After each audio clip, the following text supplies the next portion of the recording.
What's going on, guys, and welcome back to Footy with an Edge. We're back again. I'm going to make sure we're live. Yes, we are. I think so. Okay, hold on. I clicked live twice, and now I don't know if I'm still live. Let me just check. Let me just, maybe you guys can tell me in the comments below. Let me, okay, we are live. We are live. This is the experience you guys are here for, right? The low quality produced content. But nice to see everybody, man. How's everyone doing? We're here to talk about Semenyo today. And I already see a typo in the agenda. It says Semenyo. He is not made of cement, guys. Let me see here. Semenyo transfer storm. There we go. That should be fixed. If I go back to this, bang, bang. Okay. Ayush says, yes, we are. Thank you, brother. Low Energy says you're live. What's good, y'all? What's good, man? What's good? What's good? Jeet says live. Footy, my nation is playing and winning Nigeria to the world. Yeah, let's see AFCON, man. AFCON is Nigeria is beating Tanzania right now, and Tunisia is also playing Uganda later. We also had Congo beating Benin and Senegal beating Botswana 3-0. With Nicholas Jackson scoring twice. Interesting. And we had Pop Gay, Idrissa Gay, Mane, Ismail Assar, Iliman Njai, Nicholas Jackson. Lots of players that we know. And Musa Niakite, who plays for Lyon. Okay. Interesting. Yeah, AFCON's heating up, guys. Nigeria is beating Tanzania 1-0, like I said, with Semi Ajayi scoring. Sagnik Sarkar says, looked like he's going to City. Chelsea pull out of the race. Based on what? Is there some inside information that's come out? Like the stream, guys. Please show your love on the stream. Much appreciated. Let me get rid of my name tag here. Give me 1 second. Okay, boom. Great channel, dude. Love the new layout. Thank you so much. Yeah, this is what I call the Shant Yard, because our very own Shant enables us to do cool stuff like this. Please drop a like on the stream, guys, on your way in. Really appreciate it. Just start a poll here.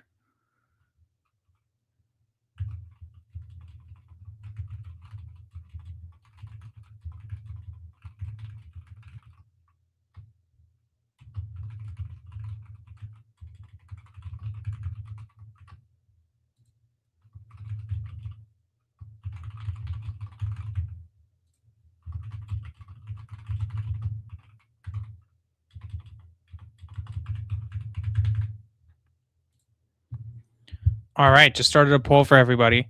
Ornstein dropped. Okay, let me see. David Ornstein.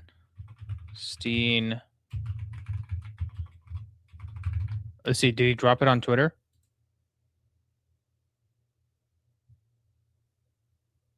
Okay, 7 minutes ago, Chelsea decided against pursuing Antoine Semenyo. Chelsea made initial inquiry, but not planning to go further. Confidence in depth plus quality of existing options will continue to look at attacking and signing in 2026 and reward leading players. Okay, so Chelsea are not in for Semenyo. But that's just, I don't know what you're saying, Sagnik, because how is he going to City then? I don't know how you've come to the conclusion that he's going to City if Chelsea's pulled out of the race. I haven't seen anything else. Let's see what Fabrizio says.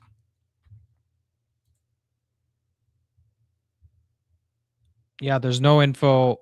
Okay, Fabrizio said the same thing, which is Chelsea have decided not to proceed. But that's it. There's nothing from Semenyo has chosen City or something like that. Yeah. Yeah, Chelsea are out. Didn't last long. LMAO. Rob Dawson said he was leaning towards City before Chelsea came in, and now Ben and Romano said Chelsea out of the race as of now. Yep. Read Rob Dawson. Okay. Let's see. Rob Dawson, ESPN, says Pep Guardiola. No, there's nothing from Rob Dawson. There's only a tweet from yesterday. Someone's got to have to send me. Chris Wheeler said he's leaning towards the blue side. Let's see.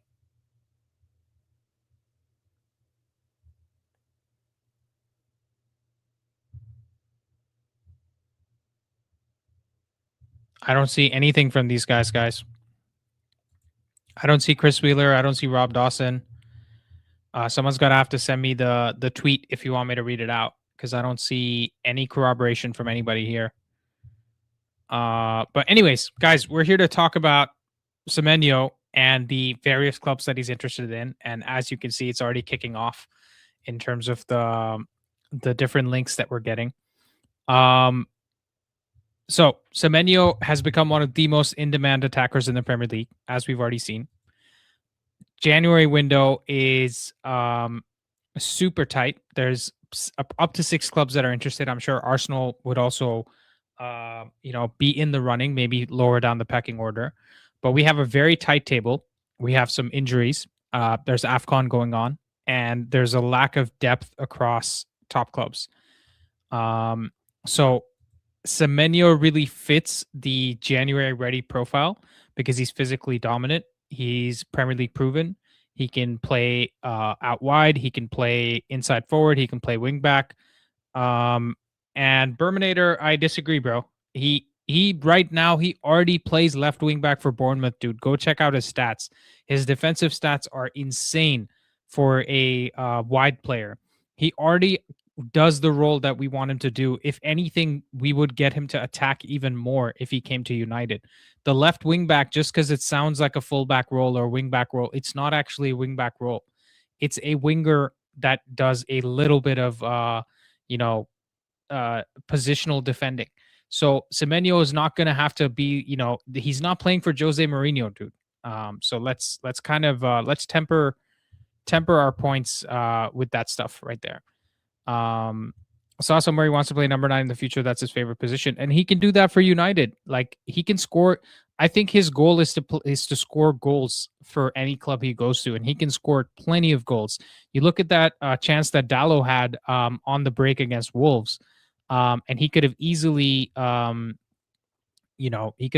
basically made that happen.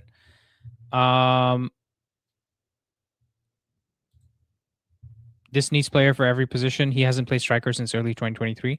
No, he can play whatever position he wants. My point is, he's going to get to score goals. He's going to get to contribute to assists. Pretty much everything he wants to do if he plays left wing back for us, right? And for me, he would be our best wing back. He would be, let's say, our second best number 10, and might even be our best striker as soon as he comes in, because he's more Premier League ready than Šeško is. And you can probably say Mbumo is our best number 10, and Cunha hasn't shown us enough yet. Like, Semenyo's having a better season than Cunha right now. So that's not really even up to debate.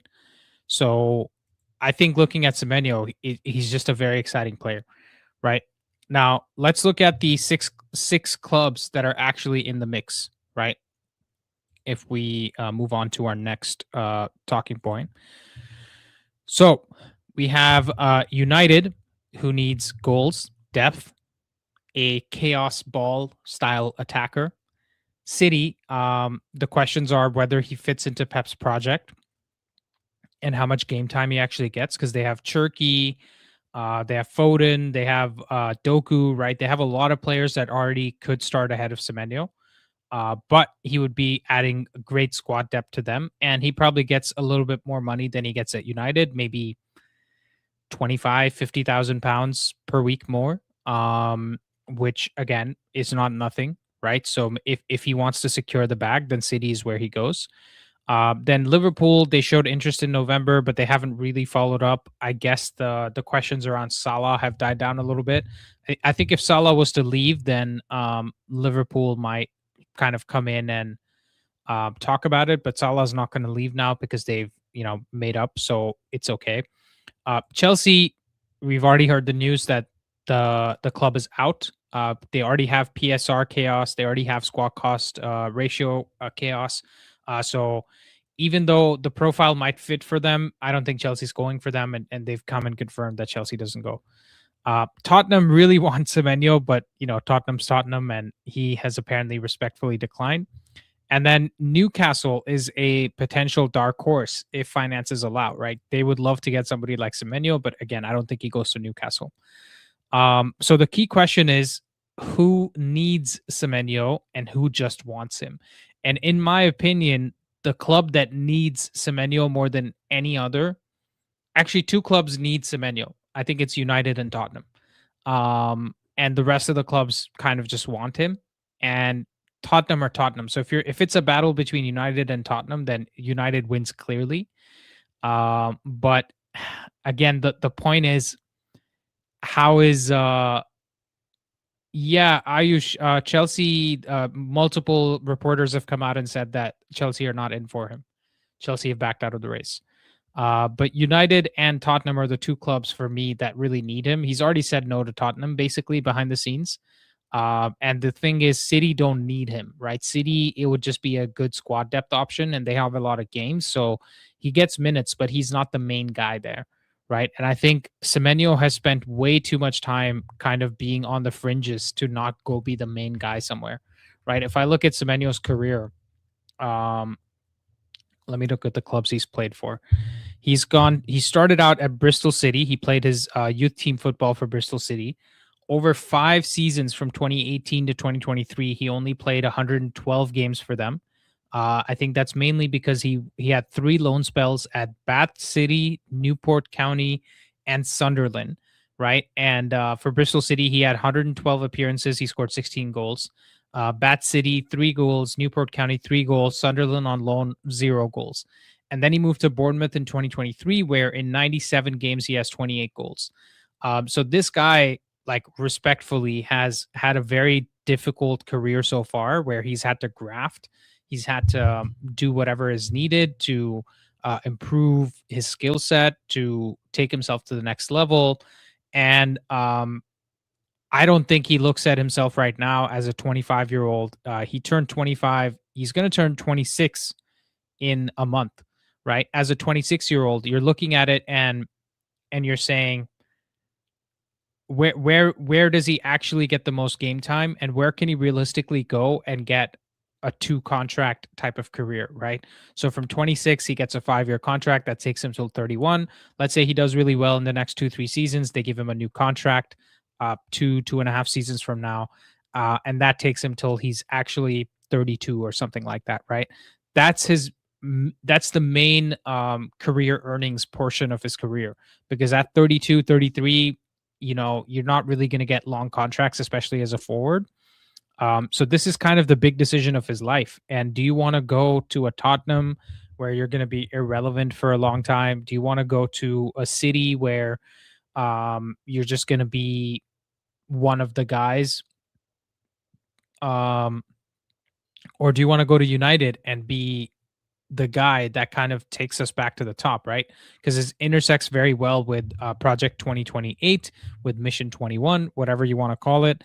So we're in a position to offer him a much better situation. That's my kind of point here, right? Guys, can we get some likes on the stream? We have almost 80 people watching, only 14 likes. Please smash a like, please. It'll really help out the channel. And then the next talking point here is essentially the financial reality of things, right? So for me, what is the thing that is stopping Semenyo from coming to United? It's probably the wages. For me, it's squarely what we can pay in terms of wages. So because we're looking at Semenyo, we're looking at Cunha and Mbumo, right? Those guys have 200K is what they're making. I think Mbumo is on 150 base and 50 bonuses, and Cunha is on 180 base and 20 bonuses. I think he probably wants a club that can pay him more than that, ideally. But the only club that can realistically do that is probably City and maybe Tottenham if they're desperate. But when you look at City, man, they've got Ryan Cherky making 225. right now in Pep's system, he's probably, playing most weeks. Phil Foden makes more money than that. So you've got a lot of players there that are already making, that kind of money. Whereas at United, you would be the top paid player, because you would come and make the same money. I think they even offer him the Cunha money, which is 180 plus bonuses, um, just because of how much demand there is for him. I don't see them going more than 200. So if money is the thing and he wants that extra 20, 30, 40, 50K, um, yeah, I don't know, man. You're just kind of talking shit. So I'm not even gonna read out your comment. But thanks for the contribution. But I'm just looking at it, just realistically saying financial reality is something we have to consider because there's a chance that it impacts his decision. But I don't think it's a big difference between where we are and where he's looking to be. So I don't think that should be a defining thing for his decision making process. So why are INEOS all in on Semenyo, right? And I think this is the meat and potatoes of the show today. So I want to walk you guys through some information that I've seen that really bodes well for Semenyo. So let's look at some of his stats. Let me get my FB ref open. Let's go to Semenyo.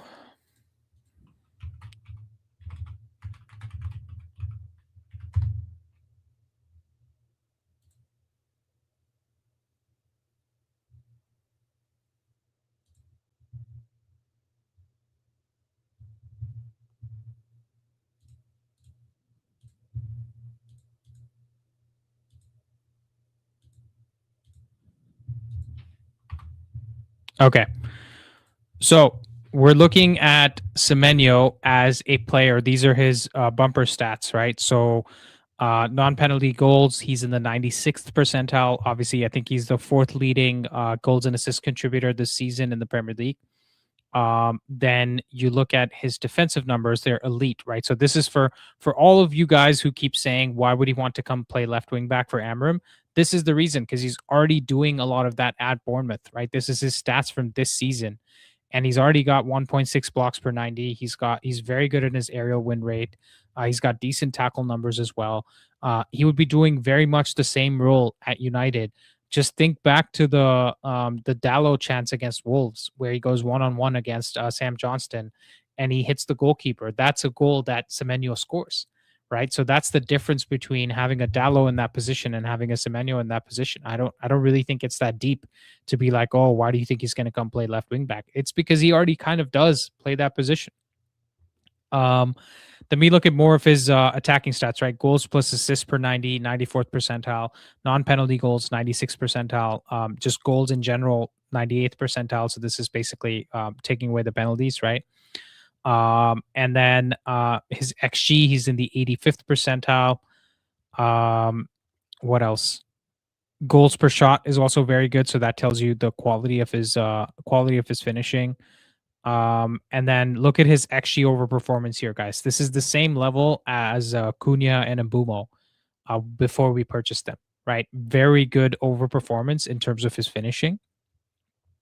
Then look at this, throw-ins taken, right? This is also an important metric for today's game. He's a very good long thrower of the ball. And if we have both him and Dallo in the team on opposite sides, that means we can take our throw-ins faster as well. This is, again, it sounds like a small thing, but it makes a big difference because you don't really have to, you're hurrying your opposition into making a decision on the defensive side. He's also pretty good at passes blocked, right? So from a defensive side of things, if you guys want a deep dive on Semenyo, go check out the Statman Dave video that came out yesterday, because I think he did a great job of covering Semenyo's deficiencies. One of the things he talked about was Semenyo likes to tackle with his left foot, even though he's on the left side, which means he's tackling the dribbler from the wrong side, which tends to give away fouls quite often. And I thought that was a very interesting observation from Statman Dave. So go check him out. Then he has decent goal creating actions as well in terms of take-ons. The defensive side, we already talked about it in terms of blocks, passes blocked, etc., that are really good. 85 percentile for dribblers tackled as well. And in general, guys, I'm looking at this guy as somebody who fits in perfectly into Amram's system. I might even go as far as to say he might be the best wingback he has ever had in his career, because nobody's been this physical as Semenyo is. And at 6'1", he's going to win all his headers. With how strong he is and how physical he is, he's not going to get bodied by anybody on that side. He can play striker just as well. He can play number 10 just as well. I think if you think in some games, if Šeško's either injured or not available, we could easily play a front three of Cunha, Semenyo, and Mbumo, with all three of them interchanging very fluidly, right? Which is why Amram actually likes to play Cunha as number 10 many times. So this is just a flat out excellent player that fits into our system very well. Yeah, Shaylin, we can't forget the throw-ins. Absolutely. And so, yeah, guys, I'm telling you, this is a very exciting player for us. I'm not just blowing smoke. I'm actually saying for 65 million, a Premier League proven player, Bournemouth gets the money that they want. INEOS get the player that we want. We can probably structure some sort of payment terms that work out well for us, right? Bournemouth probably want this money over 3 years, which means the financial hit to us might be something like, what is it, 21 to 22 million this season, plus his wages, which will be another 10 million, which is amortized for 6 months, so 5 million, right? So we're looking at paying about 26, 27 million this year in terms of the PSR hit. And if Bournemouth want to be a little nice to us, maybe we say we'll give you 20 million this year and then we'll give you the rest later. Low Energy says check out Fabrizio tweet. Okay, I'm going to check it out right now.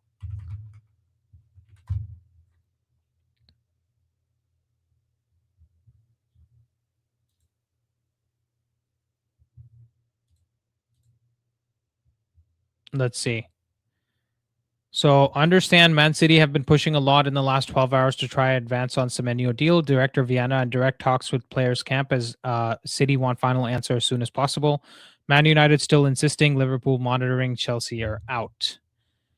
Interesting. Again, it comes down to the player's decision, right? I just think United project is much more attractive for somebody like Semenyo in his position.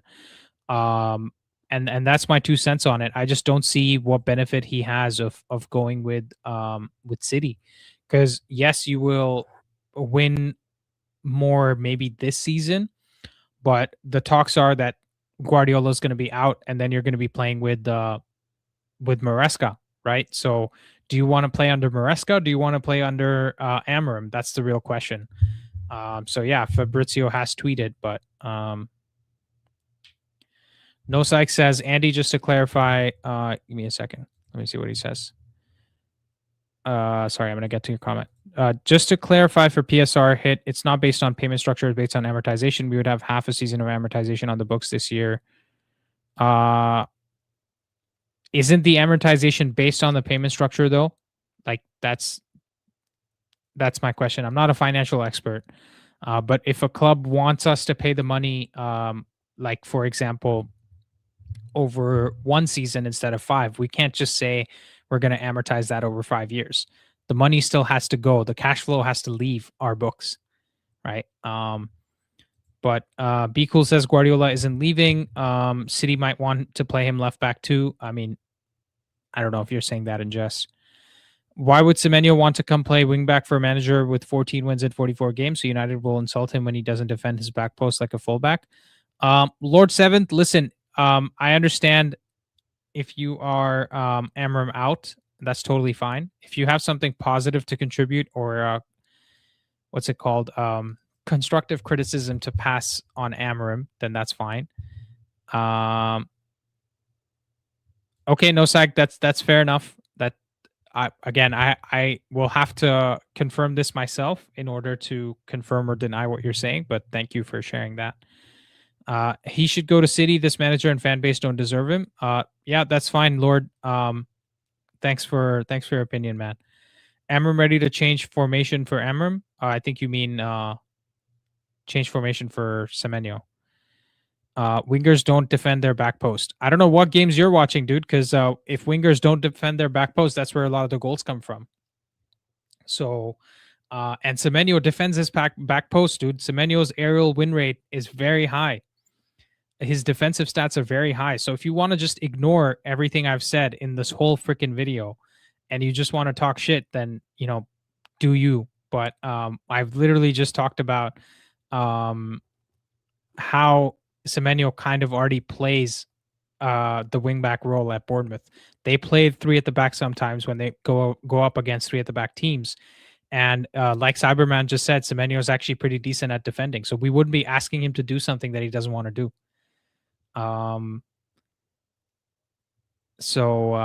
Yeah, Lord, maybe you should just go rewind and watch more of this video. Victor Moses, a striker, played wingback. Yep. If a fullback performs responsibilities of a winger, he doesn't remain a defender for the game. Yeah, lots of trolls in here tonight. Yep, I agree. But it's okay. It's good for engagement. Keep it going.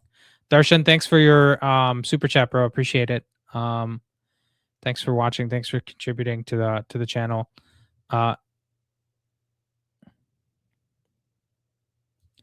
Andy, if we do get Semenyo, do you think we might see Amram push our wingbacks higher?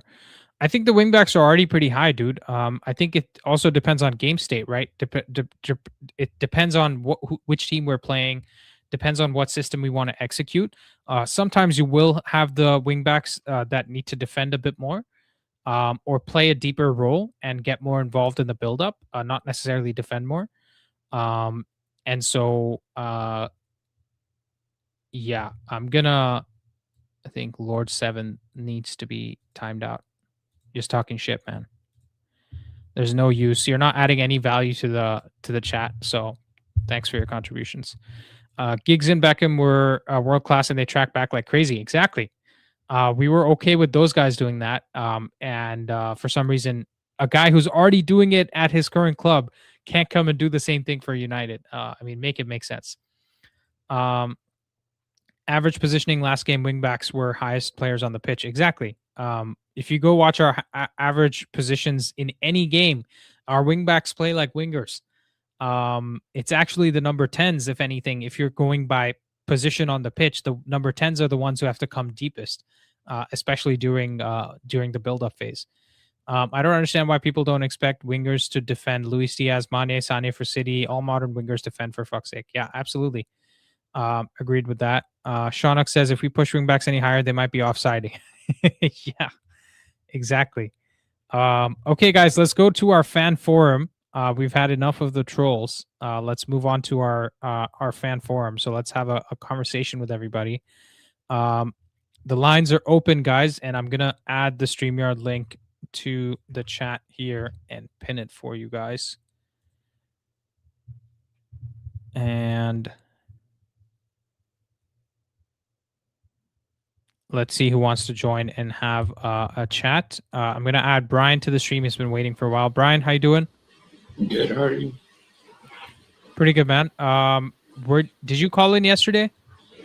Yeah, I was having some audio problems yesterday. Yeah, you still have some background noise. I'm gonna try to see if I can reduce it from my side. But where are you calling in from? USA. Which part of the States? Georgia. Nice. How long have you been following United? I think 2006 I started. My uncles introduced me to United, and I just loved the way they played, the players they had, the things they won. Nice. So that would have been the beginning of the Ronaldo, Rooney, Tevez kind of formation. That's awesome. That's a great time to start watching. So go on. What are your thoughts on the Semenyo situation? If I was Semenyo, I would pick United. I think we have an exciting project. I think he just has to look towards Cunha and then BOMBA and see, yeah, they haven't really hit the heights like they did at their old clubs, but you can see the glimpse of what Amaranth's trying to do with them. And he should be excited, that I think he'll get more attacking freedom, more than he does at Bournemouth. He gets to, and I think Amarin, he doesn't have like a.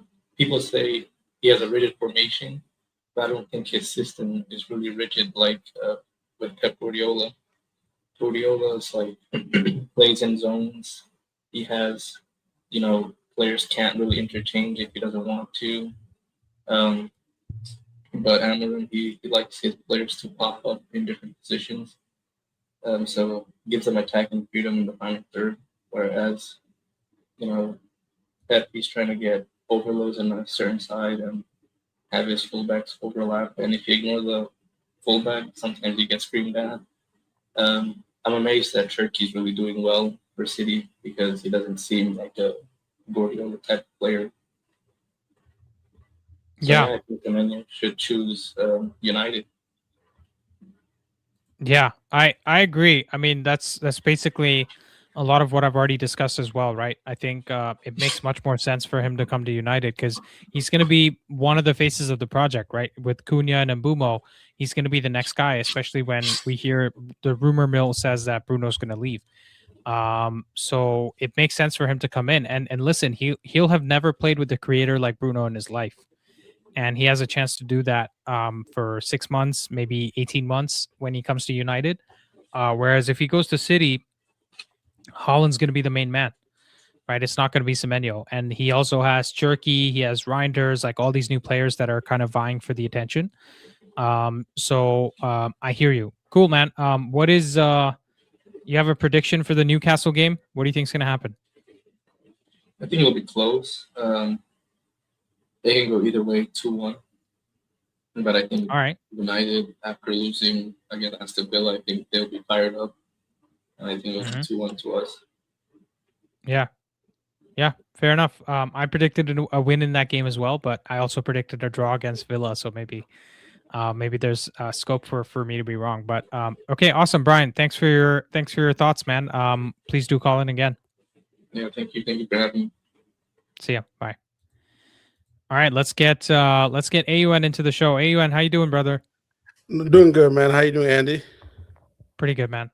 Is that a new camera? You're looking like extra high definition. No, I got a new camera. So nice. The lighting looks nice too. You're well lit up for like recording a podcast or something. Yeah, well, me and my brother are gonna start a podcast soon, so I'm trying to upgrade stuff around here. Very nice. What are you guys going to talk about? Right now we're gonna just cover everything that is going on in South Sudan and in Sudan, just politics a little bit. Mm-hmm. Yeah, I mean, I do know. I do have a decent grasp of geopolitics, and it's very sad, bro. Like what's happening in Sudan is we can't. This is not the right forum because the viewers are probably not interested. Yeah. But I will definitely, once you get that podcast started, please come and promote it on this channel, and we'll send people your way. Thank you. I appreciate that. So, when it comes to this Semenyo thing, I agree with you and I disagree with you at the same time. Where I disagree with you is that I do think he's going to change formation if we get Semenyo. I think we're going to get Semenyo, and I think we're going to change our formation. We're going to start playing with more like a 4-3, a 4-3-3, or like a 4-2-3-1. Because I think the squad, the way we're building it right now, is suited for that formation. Because, especially for example, if Bruno Fernandes leave, then you got Cunha, who's the natural replacer of number 10, and you got Umbremo, who's a right winger, and we're about to buy in a left winger. You see where I'm going with this? Where I don't think he could be a good left wing back. There's no doubt about that. That's why I agree with you. He could be a good left wing back, but I think he's a better left winger than he would be a left wing back. And that's why I think we might end up changing formation, because this formation chain talk did not just come out of nowhere. And all of a sudden we are all in for a guy that is good at that position. Make me think that, okay, we're going to have to do something about this. And I think we might change formation because we're going to get him. That I know for sure. Yeah. So the thing for me is even the 4-2-3-1 that we played against, what was the last team? Villa. All right, we played a 4-2-3-1 against Villa. When Martinez came in and Bruno went off, we changed to a four at the back. In that formation, when in the build-up phase, we were still playing kind of a 3-4-3, like 3-1-6 type of formation, right? Because I think Amram's core philosophy of wanting, let's say, 3 center backs within the back line will stay the same, right? So I think we will still see Lenny Yoro or somebody else, one of the center backs, be either left back or right back. And in that situation, I think the point you're trying to make is having Semenyo further forward is beneficial, right? Yeah, And not having him, having him like kind of like less defensive responsibility going forward, and he'll be amazing. And like you say, I think in our rest defense, we're still going to have this like the core structure of what he won. And to me, I think it will be solved with we have a defensive midfielder. Let's say, for example, during his days in Sporting, he had Human who would drop in and make that 3 in the back with Diamande and like what's his name, the other young Portuguese center back, Inacio. And usually you see 3 in the back, but one is a defensive midfielder instead of a defender. And then you push like Quenda all the way up, and you push like Contral on the other side. They always all the way up. But the difference between the Portuguese league and the Premier League is the counterattack threat is not as important as it is in the Premier League. And that's where he's going to have to be a little bit more mindful. And that's where most of the time he's getting killed, is because the counterattack, you cannot just push your wing back all the way there without accounting for the in threat behind by most teams. Yeah, I mean, so for me, actually, the wingback role, right? If you go check even in the 3-4-3, most of the average positions, if you look at for games this season, even Ahmad and whoever plays at left wing back have the highest positions in our team, right? So for that reason, I just think having Semenyo at wing back doesn't actually mean he will have to do more defensive work, and having him in a 4-2-3-1 on the left doesn't mean he won't have to do defensive work. Do you know what I'm trying to say? Because even if you watch like a 4-2-3-1 with, let's say, Klopp, or 4-3-3 with Klopp when Luis Diaz played, he did defensive work on the left-hand side, whereas Salah on the right didn't do so much defensive work, right? Yeah. So it depends on, it's not just the formation, it also depends on the system itself. So for me, he could play as a left wing back, and we could just ask whoever's playing on the right wing back to do more defensive work than the left side. You know what I'm saying? Because it's possible that if Semenyo comes in, because I think we all agree that Semenyo is better than Ahmad, right? Yeah, in terms of everything he can give us. So if we play Semenyo on the left hand side, for example, as left wing back, we could play Dallo as the right wing back and have him do a bit more defensive work than the left hand side, and then you have Luke Shaw, who's playing left center back, become the left back essentially. Yeah. Right. And that could be the 4 that we play in transition. I think that can work, but it depends on what we do in the midfield. Because if we get, for example, a Baleba, then you can play whatever formation you want, because the previous Baleba before this season would eat up all the ground that is left behind, where he can go outside and protect the wingbacks either way, and the space that's left wouldn't be too much because he will cover it. He got the legs and the energy to go there and close those space down. So you can technically play our wingback as a wingers without worry.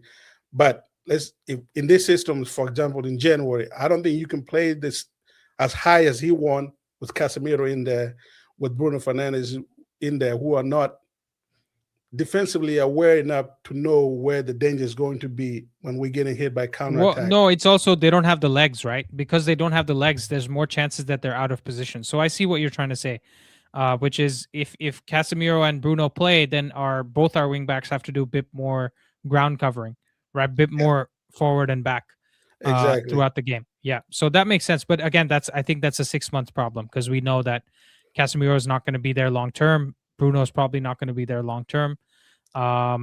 So it's not really that big a concern for me, because even if we go to a 4-2-3-1 now, if you're going to play Bruno in the 10, for example, then it becomes a question of dropping one of Cunha, Ahmad, Mount.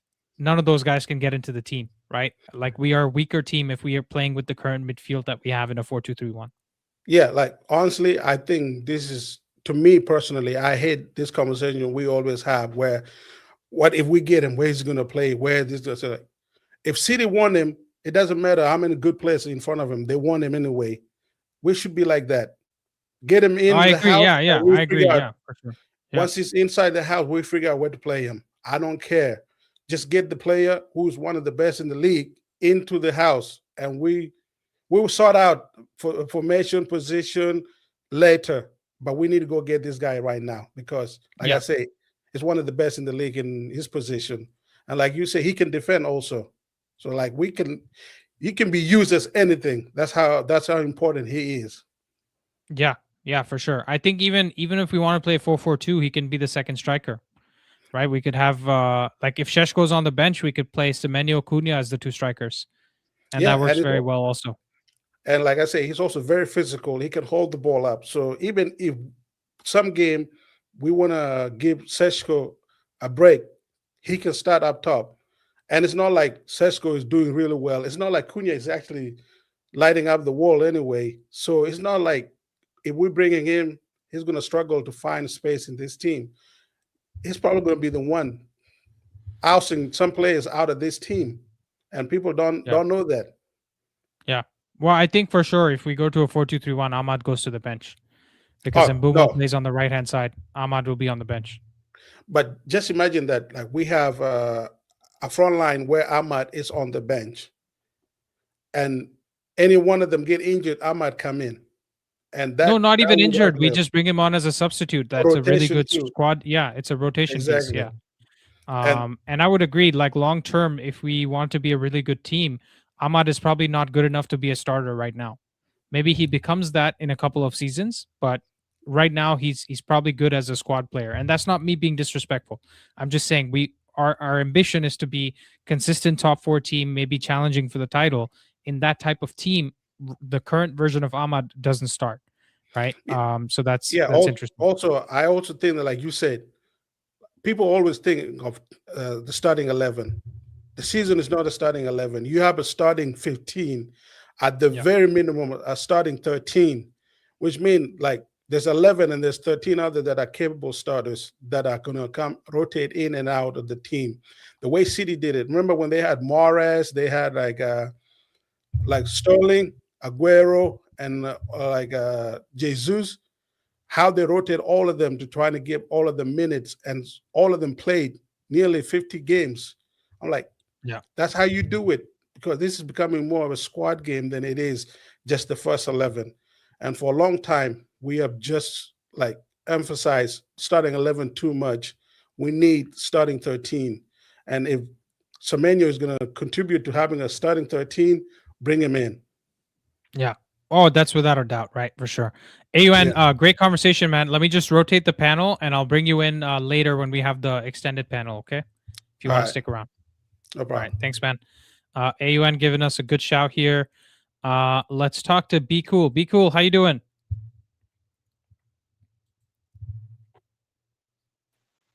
Sorry, I was muted. I muted myself. No problem. How are you, Wendy? I'm very good, thank you. How are you? Yeah, I'm fine. I'm fine. Just on what you were talking, I think that Semenyo will enable Amorim to do something that he wants to do, which is to press high and recover the ball in the last third.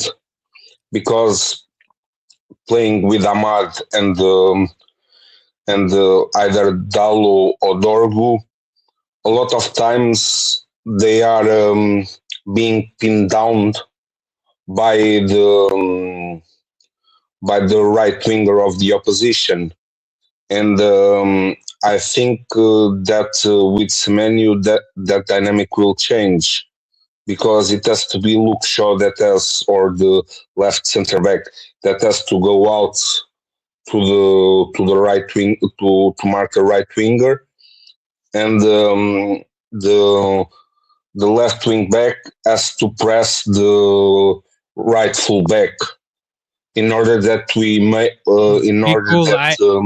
Sorry, be cool. I have some breaking news.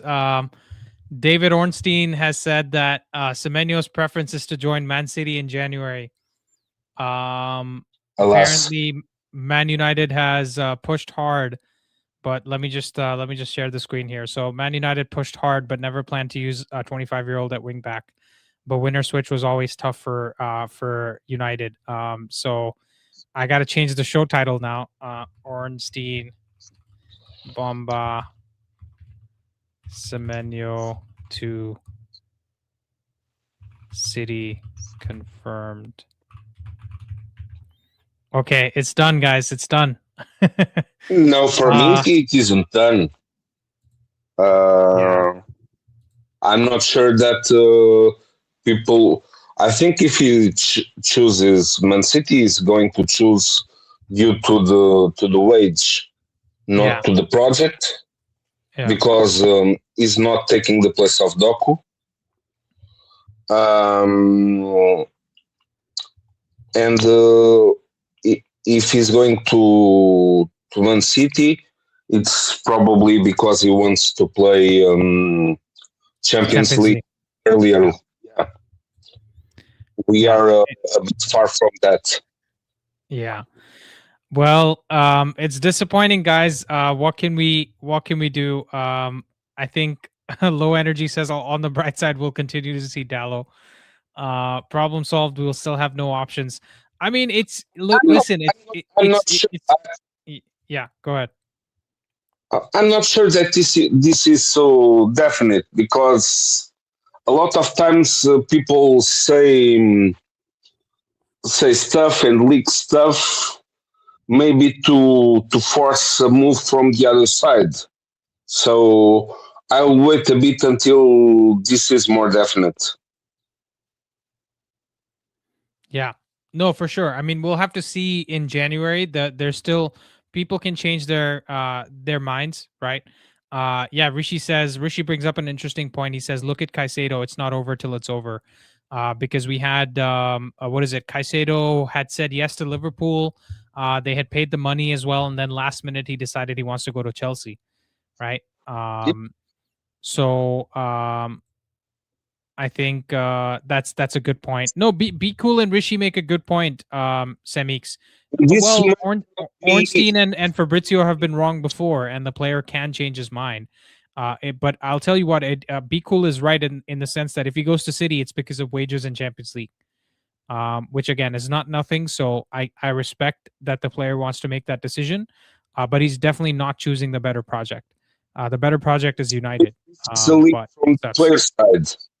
I think that this might be a leak from Man City side to try and influence the deal. So yeah.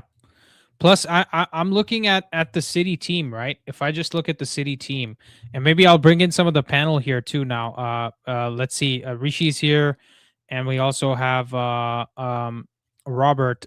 Guys, what do we make of this news from Ornstein?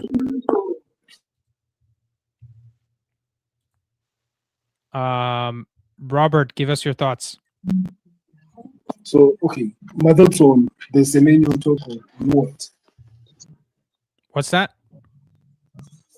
I'm asking my thoughts on Semenyo, or you know what? Give me a minute. Let Rishi talk so that I can change my network connectivity. Okay, sure. Okay. So first of all, Rishi, that's a sick background. I've properly appreciated your wallpaper now. It looks very nice, especially with the curtain that's behind you. Guys, even though we're brothers, I haven't gotten a tour of his room yet since he's made the change. Did you get rid of the cupboard behind you as well? No, the cupboard is still here, but it kind of merges with the whole theme. And remember that ugly ass headboard that I used to have? Yeah, you got rid of that too. I mean, I didn't care about that stuff for the longest time, but then it's your channel. I want to make a good impression, so I covered that up with this whole theme. It was a crazy project in its own thing, dude. I mean, I had to I got one edition of it. The print wasn't right, then I had to get it sent back. And anyway, it's done in the end. What all's well that ends well, which is what I hope happens in Semenyo to United. That transfer saga, because Dude, Ornstein is in God. That's the first thing you should think of. And Semix, dude, I get your point that you said it's Ornstein, but Ornstein's got stuff wrong. If giving Indy Kayla a voice. Yeah, absolutely. And if Ornstein thinks that Semenyo's preference is so and so, and then he's put out this thing that he was never going to play at left wing back, then I don't think that's the case, because for me it's very clear. There are three good players we have in the forward three positions: Cunha, Mbeumo, Šeško. This guy was coming in to be a rotation player and probably challenge these guys to be one of the top guys, one of the starters. So Semenyo still has a lot of things to gain from joining United. So yeah, I mean, we've all said what we think about Semenyo to United. It's all about whether you believe Ornstein at this point. I don't think it's over till it's over. We could do a madness. We could go and throw some more money. Like instead of 65 million, we say we'll pay you 70 million. The same deal that we offered Brentford, right? For Mbeumo, we could pay a little bit more money, because end of the day, Rishi, if they think that he's worth that extra 5 million, because this is a crazy market million. Yeah. If I just may give some quick context to the viewers as well, I'm looking at the City squad right now, and in terms of attacking midfielders or wingers, they have Bernardo Silva, Phil Foden, Ryan Cherky, Semenyo, Oscar Bob, Jeremy Doku, Omar Marmoush, and Erling Haaland. Where the hell does Semenyo actually play in front of which of these guys, right? On the training ground. That's what I'm trying to. Yeah, on the training ground, on the bench. He's probably, using what's it called, fidget spinner or something like that. I just don't understand where he gets in, because you have so many players here that can ideally play in front of him already, and I don't really understand where he goes. And Nightwing says the report is Semenyo's preference is City, so they have the power, but it's really nothing we can control. Yeah, and also I'm looking at the situation here from Semenyo's side, what Ornstein said. He says nothing formal until market opens, but AFCB attacker favors Manchester City, right? So it's not, he didn't say, here we go. He didn't also use the BOMBA. He didn't actually say BOMBA, right? So this just means he's been more convinced by City over United. And when the news came out that, what's it called? That Chelsea were out of the race, I knew something concrete was going to come out today. Right, because why else would Chelsea just step out of the stage? And so that's my 2 cents on it. Guys, how are we feeling? Let's start with Shaylin, or sorry, B-Tech Rishi. Yes, I am a B-Tech version of Rishi, but we are all B-Tech. No, wait. First up, let's give context to people.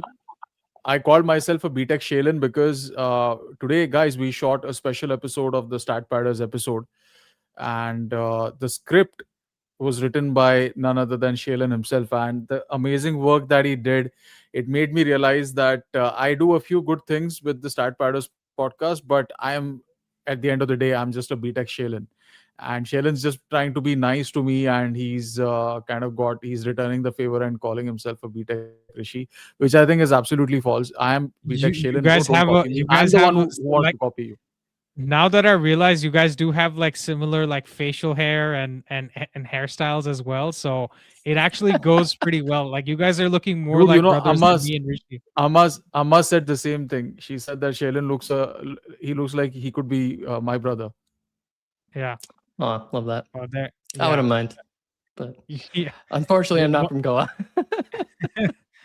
Yeah. Shaylin is our Gujubai. But anyways. Your thoughts, Shaylin? Dude, I love the optimism from Be Cool and Rishi as well, for like, oh, it's not over until it's over. Only because I was just like, this guy fits the team so well. I just want to refute everything that like Ayush is saying in the chat too about, why would we ever play him at left wing back or anything? It just offers so much balance. It doesn't make like like sense, right? Like we've seen our wingbacks get into positions where they can score goals, where they are a threat. So even if he's worried from that perspective that he's not going to have any of that offensive capability, he will have that under Amorim's system, and it'll bring that balance that I mentioned, right? Because we see on the right-hand side, Mbumo and Ahmad and even Yoro will push up together, right? And they'll force that. And I would love to see it on the left-hand side. So, it'll be some copium or hopium that, that we can still get Semenyo. And if anything, can Jason Wilcox sell the project good enough to him? This will be a really good test of that structure. He's got to tell Semenyo what's wrong with all the lunch ladies at City and how their training ground is falling apart. Do a Ronaldo, basically, 100%, yeah. Pull a Ronaldo with him and maybe convince him. And also, Shaylin, is it fair to say we can completely blame Dallo for this because of the tackle he made on Semenyo against Bournemouth?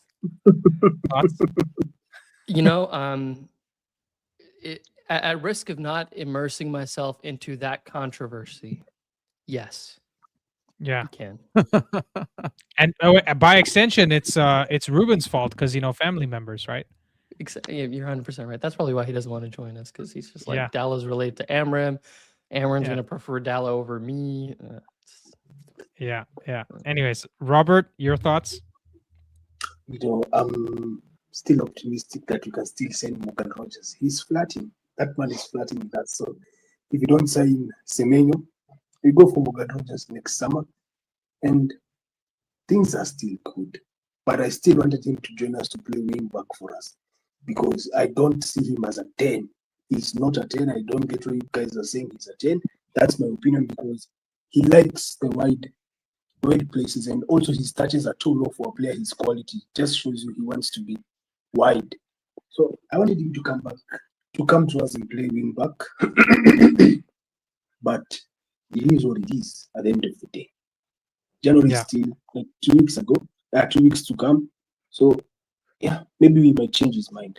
Don't know. Maybe I've seen somebody saying that he's putting up a CR7 so that he can beat some money out of us. Maybe that's what he's trying to do.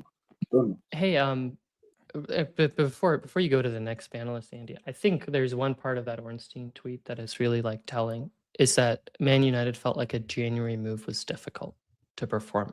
That could be a finances thing, right? We've seen them wanting to open up funds in these types of situations in the past, right? So if it is a finances thing, which I hope, then maybe there is a better chance that we do end up getting. Yes, that's what I'm trying to tell you. That's what I actually think. It's something to do with the money. Yeah. Robert, if you can try to see if you can reconnect your mic, because there seems to be some crackling in the mic. I'll just take you off the studio and I'll bring you back once you just maybe try to rejoin the studio, use a different mic or something, okay? Okay. Let's bring in AUN till he comes back, then we'll add him in. But Shaunak, your thoughts? Yeah, man, I'm kind of disappointed. The tweet came in at the worst time possible because we were discussing how he would fit into the system. But yeah, I'm like I think Shaylin said with the finances, because I think if Xerxes does leave, I think Roma will link to Xerxes. If Xerxes does leave on a permanent, maybe we'll have more finances. And I'm really hoping that we get Semenyo any way possible, because I think I was discussing this with Nelson in the chat, in this thing, the YouTube chat, where if he comes on, maybe we can discuss it later. But I think Semenyo adds, he elevates every attack that he joins. I think any top 16 that he joins, I think he elevates the attack. So if he joins us and he fits us perfectly, we had that wing backs discussion where it's a wing back, but still it is a winger in possession, and that's why. He's still playing as a winger on the left hand side, so it really fits our Shaunak, system. we have a Fabrizio tweet as well that's just breaking. So let's take a look at this. Yeah, we'll get your reaction to this. He says Man City are progressing to complete. Yeah, Man City are progressing to complete deal for Semenyo in the next days. As revealed, City have been pushing in the last 12 hours to accelerate in talks. Semenyo indicated City as favorite destination, despite Man United trying hard and Chelsea and Spurs out of the race. Well, Spurs, let's not talk about Spurs. It's like me being out of the Semenyo race. I was never in it to begin with, and I don't have a football club. Neither do Spurs. But anyways, yeah. So this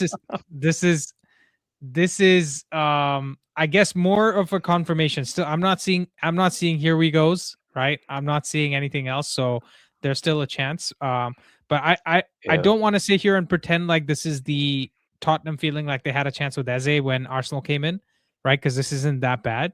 I think we have more of a chance to get back into this race than Tottenham did. But again, I think this also has to do with, to Shaylin's point, something to do with our ability to pay the 65 mil. Maybe City offered better terms, and they also gave better wages to Semenyo, right? Because I'm looking at it from a career perspective. He can definitely win more if he goes to City. There's no doubt about that. Win more like in the short term.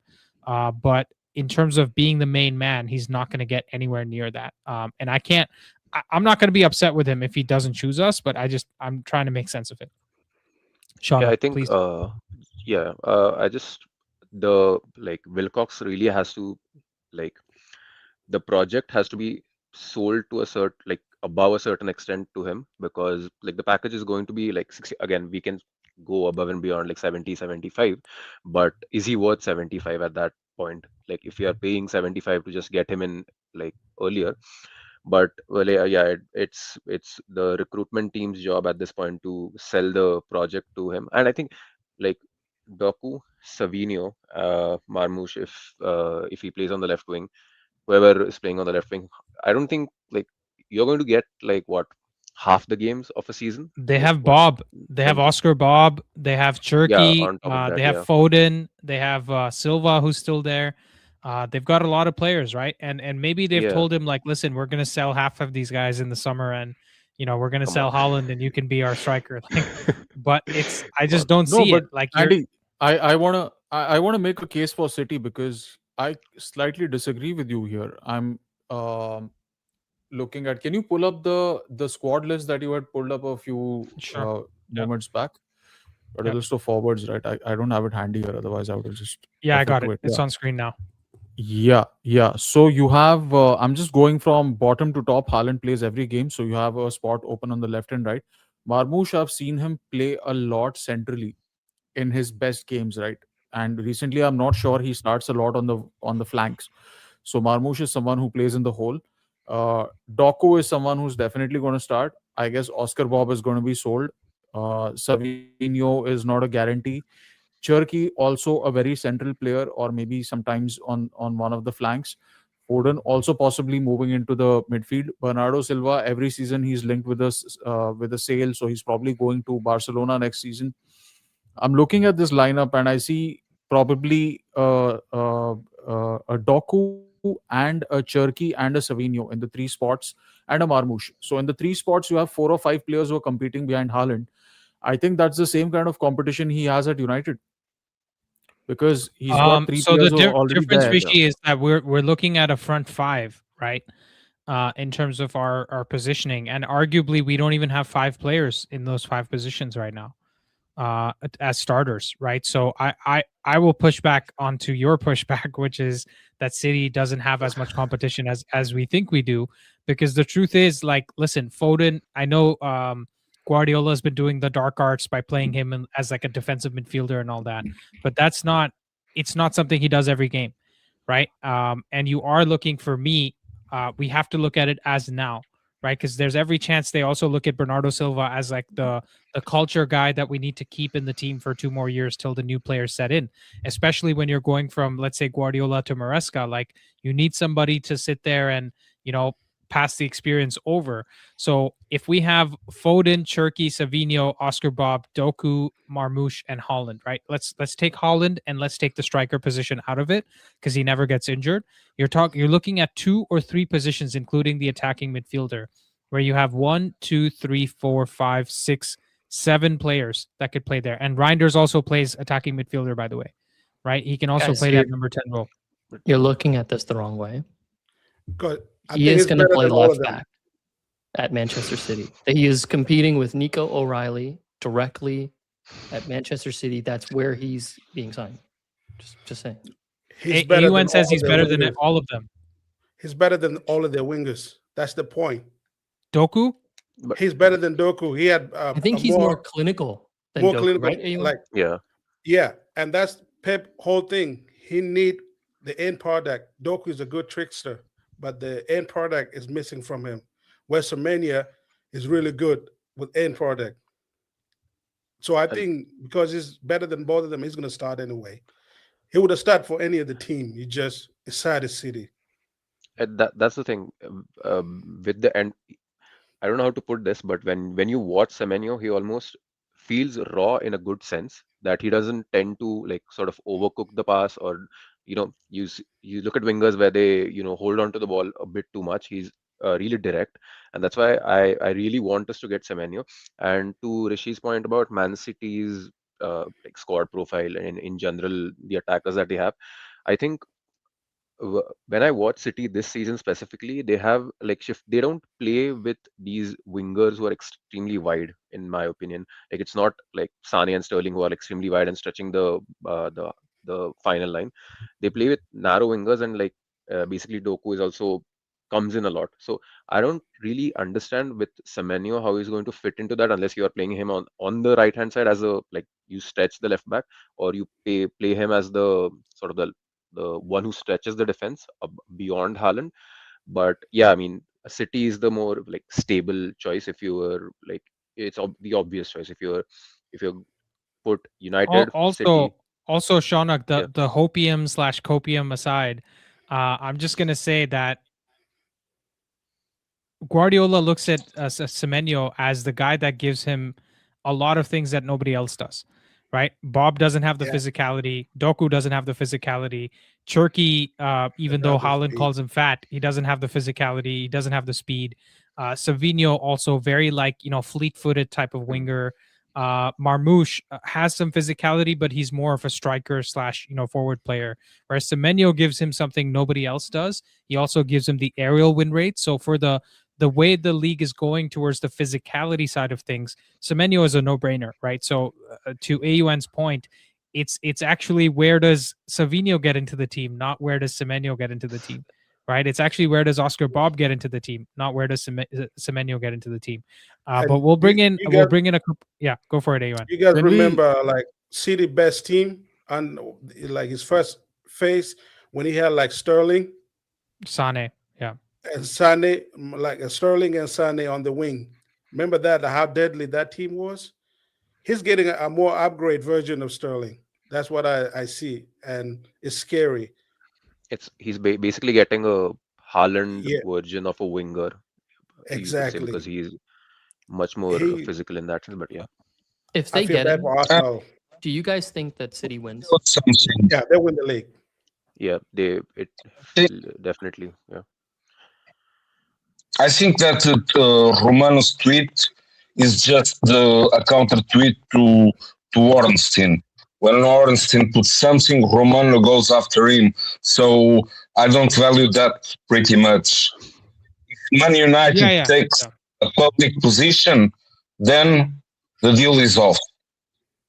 Until that, I think this is just those kinds of news that people put it out there in order to make the deal progress more, in order to make Man United maybe to offer better conditions, or to, for instance, on the side of the player, in order that Man United give a better wage, from the side of Bournemouth that they give better paying terms. Until this is a bit more official, I still don't see it. What I would like to see I would like to see it in our team, because, as I said, this would allow Amorim to press higher with all the team, to get more balls in the last third, and to get a lot more goals from getting those balls back in the last third. That is what I think Semenyo could do, especially for us, in terms of changing a little bit of the system, in terms of pressing.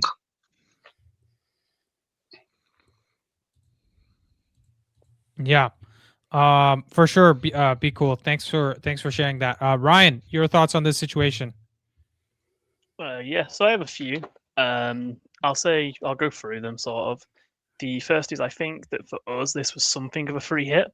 I think he was a player that we wanted rather than a player that we needed. So I'm glad we went in for it, but it won't be the end of the world if we don't get him like it would be. Like if we don't get Elliot Anderson, I'll be depressed.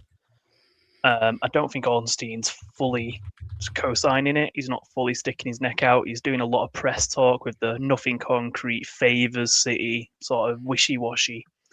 Yeah, he didn't do the BOMBA, neither did Fabrizio do the here we go. Yeah, so. and it's happened before. Like Šeško was supposed to be going to Newcastle, Ronaldo was supposed to be going to City. Like things do change. But I will say I'd prefer that we don't get him than we get him but ruin our wage structure again, if those are the two options. Like if we could get him but pay him 300k, I'd rather just not get him. Yeah. I don't blame City for stocking talent, honestly. We used to do that when we used to have Berbatov and Tevez riding the bench. Like, that's what you do when you're at the top. I do think he will play for City, and honestly, if I didn't think he was as good as Semenyo, Doku, etc., I wouldn't want him at United. I want him because I think he's on that level. I said in the chat earlier, I think he is an easier player for Pep to mold into his like personal desired player. I think Doku and Cherki are both very maverick players that just sort of don't listen to Pep, and I don't think he particularly likes that. They have the City group, so all they're going to do is whichever ones they don't play, they're just going to loan the other ones out to their little feeder clubs and to get a load of development. And also, I made a note here. Imagine the scenes if Pep adopts a 3-4-3 with Semenyo as a wing back.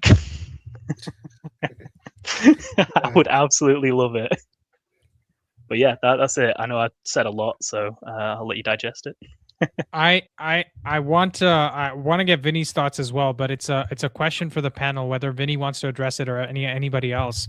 Does this open the door for us to go for somebody else now? Because if United were in the talks, then they must have had the 65 to spend, right? Maybe the terms were not favorable, but now this forces us to get into a position where, hold on, if we could spend 65 on Semenyo, why can't we go spend that 65 on Diomande at Leipzig, right? And so that's a question open to everybody else, because I think 65 does tempt Leipzig, because it's not like he's had 3 seasons that he's on fire.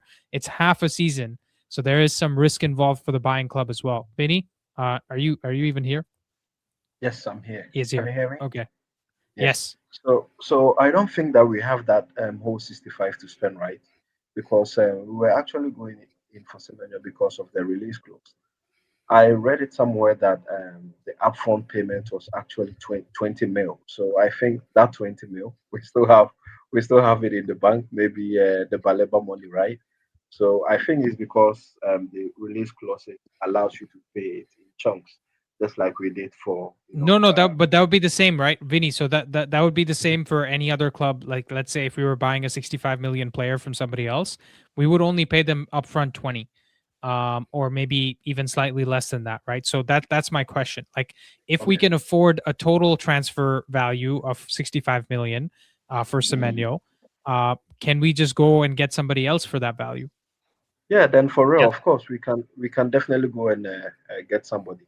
And I don't think that United is so how do you call it?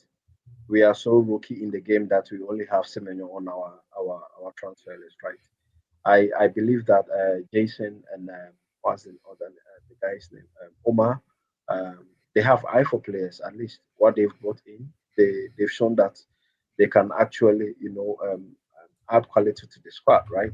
So I think they have a plan B or even a plan C or even another option for in a plan A. So for a plan A, I don't think there's only one player, right? There will be multiple players in plan A, and then we go to grade B, and then we go to grade C, subsequently like that. So I believe that they are also looking at other options in case the Semenyo deal does not work, because we know perfectly that Liverpool and Man City has also been they've been in for him, and those are the intel that you actually also get from the agents as well, right? So they should be aware of this. We shouldn't have banked all our hopes on Semenyo only. For me, the reason why I really wanted Semenyo was that he could play across all the front three, right? And also he could also provide in Bumo and Cunha some competition. It's something that the team will need, and it's something that the team will actually can thrive on. So yeah, well, it's very bad that he doesn't want to be the most popular Ghanaian now. But if he wants to go, yeah, he has my hate watch. You know, I'll be honest about this. I hope he goes to City and stinks it up like Sanchez stunk it up for us, because they're due one, man. Like they passed up on Maguire, they passed up on freaking Alexis Sanchez, and both of those guys stunk it up for us. So I hope he goes to City. He passed on Fred also, by the way. Ronaldo. Yeah. No, Ronaldo didn't stink. Ronaldo was our best player. Ronaldo was good. Well, at the end he was the problem. I'm not gonna start. I'm not gonna start. That's a Pandora's box. We don't want to open that. Yeah. Well, Vinny, you might have Dallo come and tackle you in your living room, bro. Just like he did for Semenyo. Who did we just lose? We lost somebody. Be cool. Be cool. Oh, yeah, be cool. Okay. Yeah, I think his connection. Yeah, I think. Yeah. Yeah. But so guys, any thoughts on? Yeah. But guys, go for it, Rishi. We're talking about like for like replacements. Why don't we, if we have like 65 million for Semenyo, why don't we just pay that for a Baleba or something, like whoever we think we are convinced about in midfield, right? Instead of messing about with Conor Gallagher and Ruben Neves. The midfield is like the glaring and obvious requirement that we have, right? And it might require something like, you have to sell a Menu, or you keep Menu and still go in for a midfielder, because we all saw what Ugarte did that day, dude. I mean, come on. I think if you're serious as a club, we don't let him on the pitch again. Right? So Subtype has just given us Subtype's given us a super chat. He says prospect of winning Premier League this year is a factor, which is a good point, right? Because Semenyo could make the difference between beating Arsenal to the title or not beating them, and let's be honest, beating Villa to the title if Morgan Rogers keeps scoring 2 goals from 0.09 xG. Which is why I'm surprised that Arsenal didn't go in for him, because it's just like Eze, right? Eze is of course a youth academy product, and he was also an Arsenal fan. So the other choice he had was Spurs. So obviously you're going to make that Arsenal pick. They said he's not an Arsenal fan, right? That's what I heard from Andy Mitten, actually. Oh, but no, nonetheless, if I'm I agree, Vinny. Okay, fine. He also made mention that if we are going to be in competition with other clubs, we are going to lose purely because of our cash status. Like, we are struggling for cash. That's what Arsenal. No, Man United, actually. Okay, no, but I'm talking about Arsenal. If he wanted to go and win a title and make a difference, because he goes to Arsenal on the left-hand side, who do we have? We have Martinelli and Trossard. They have obviously Eze plays in the hole, though. He plays in the 10, and I think Odegaard is also, if they're a serious club, they get rid of Odegaard in the summer and they play Eze as the sole creator, right? So you have Semenyo, who's locked down that left wing, and he could help Arsenal win the league. And Arsenal have shown that if they're motivated and they feel they have a chance to win the league, like in 22-23, they went in and brought Trossard. He was absolutely magnificent for them. Like, he was popping up with goals and assists. He had a goal contribution every 90-100 minutes. So I don't understand why Arsenal haven't entered this race. Plus, for Semenyo, not only is he playing at a title-winning team and being the difference maker, he also gets to live in London, which is a huge deal for all these English born and bred players, right? I believe Semenyo was born in London. So the prospect of living in London is big. So I'm surprised Arsenal weren't in for him. Yeah, like, I agree with that. And I think they should have probably got him during the summer instead of Madueke, because he can play both sides. If you need a rest for Saka, he can come in on the right, but he'll be the main guy on the left. And they probably don't have this league wrapped, especially the way everybody started. But is that the position that they would even consider in the first place? Yeah, they bought Madueke. I don't think didn't so. They? I think they are okay from the range, right? Yeah. But like, think about it from their squad building perspective. Yeah. Are they actually going to go for a Semenyo type player, which is probably why they weren't even in the race to begin with? Yeah. I think they should have. That's no. my That's thing. Because AUN's point is he should have signed him in the summer, not now. Yeah, no, He should have gone for him in the summer. Yes. Yeah. So when it comes to us spending the money that we supposedly have, I don't know why we're not thinking this even in a long-term basis, because ideally Casemiro is leaving this summer and Ugarte is definitely leaving this summer. So how about we go get Joe Gomez from Wolves? We can get them for very cheap. They're getting relegated anyway. And he's a very good defensive midfielder / box to box.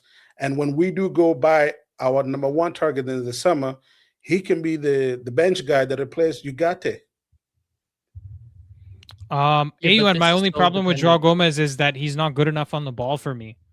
That's the problem, right? Because I think we already have we already have a Joao Gomez type of player in Ugarte.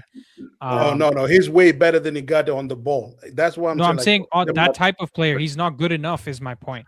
He might be better than Ugarte, but he's not good enough. But I'm saying as a short, because he'd be good enough for us to get top 4. That's what I'm saying.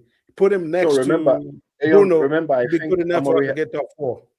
Amorim has actually made it clear that they are not going for short-term, options, right? Yeah. So they are going in for long-term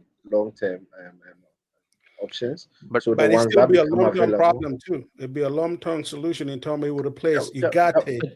Joao But you Gomez bring in comes a Joao bit Gomez, short. you Joao have to Gomez replace comes a him bit in the short for summer. me. No, you don't replace Joao Gomez in the summer. You replace Ugarte. You sell Ugarte. And then you bring in either Baleba or Anderson. Then you have your primary number one midfielder, and you still got Joao Gomez, who's clearly is way better than people are actually giving credit for. And put him next to Bruno, he'll do a job defensively because he can cover spaces, and it's not as bad as people make him out on possession because he's also press resistant. Can we? I want to hear from Ryan. Ryan, so we've got a few options here, right? Ruben Neves, we've got Joao Gomes, and we've got Ederson. The three Portuguese speaking players, I guess, that we could go for. Who's your preference in the midfield? And feel free to add a fourth one or fifth one that you think works. Yeah, so I'll upset a lot of people when I give my actual answer in a minute. But the first thing I'll say is we do have to remember that the 65 mil, if we have it, isn't going anywhere. We don't have to spend it just because we have it, unless it's going to be a long-term solution. We should just sit on it and spend that money in the summer. I think Semenyo is a case of too good to pass up. Like, for that amount of money, for that level of player, you had to go in for him and try to get him if you could. I don't really personally think there's any player like that other than him at the minute. But as for my answer that everyone's going to hate, I've always been a long-term admirer of Conor Gallagher, which I know everyone else is going to disagree with.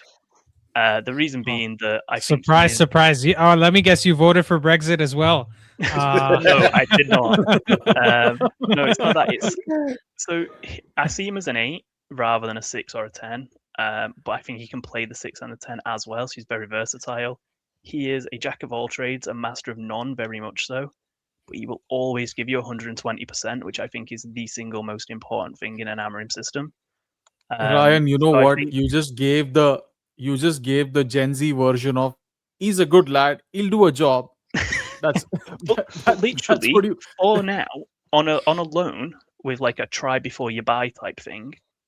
I think that's perfect. Like if we get him on a loan and he's crap, we send him back to Atletico Madrid and don't pay anything for it. But Ryan, I'll tell you the practicality of it. I can even appreciate that as a body, he'll do a job kind of a player because we need someone. We just need to throw someone in, dude. Because right now we have no one. We are decimated. Better than Ugarte. But the thing is, I'll talk about the practicality of this deal. Atletico have already lowered his price to 30 million euro. They are not going to say that, okay, you pay us a few million right now and then you have the option to buy. They're saying that we've lowered the deal for you in January, which never happens. So you either pay the 30 million, which is according to us a reasonable price. You sort out the wages with Conor Gallagher, get him on lower wages than he's on right now. That's up to you. We want to get rid of him. We are not going to send him on a trial and then have the headache of dealing with him again in the summer. That's my 2 cents on the practicality of doing the deal, not even addressing what he would bring to the team, right? That's all I'm saying. Yeah, I mean, if it's a case of buy him or nothing, then again, I just do nothing and sit on the 65 million. I think that we need to strong arm people and stop bending over to what everyone else wants. I mean, that was always what we used to do. I remember us getting Carrick for an absolute steal because we just strong armed the other team. Also, Rishi, it's Tottenham. Yeah, to Ryan's point, if Barcelona is not going to pay us for Rashford, and Trabzonspor isn't going to pay us for Onana, and they're just going to keep taking him out on loan, then surely if we get to January 25th and nobody wants Gallagher, we just offer the loan option to those guys, and that would cost us what? With his wages, we say, oh, we'll cover 80% of his wages. Cost us like 4 million till the end of the season, plus maybe a 4 million loan fee, right? I think actually, speaking of practicality, we're sitting here looking at the 65, and drooling over the prospects of players we can get for that. I think INEOS is looking at how can we spend 10 million and get 2 players in, right? Because that's the truth of where we are right now. I think they're looking at it from a practical perspective, saying, how can we spend as less as possible just so that Amram doesn't get sacked, right? Or the fans don't force us to sack Amram.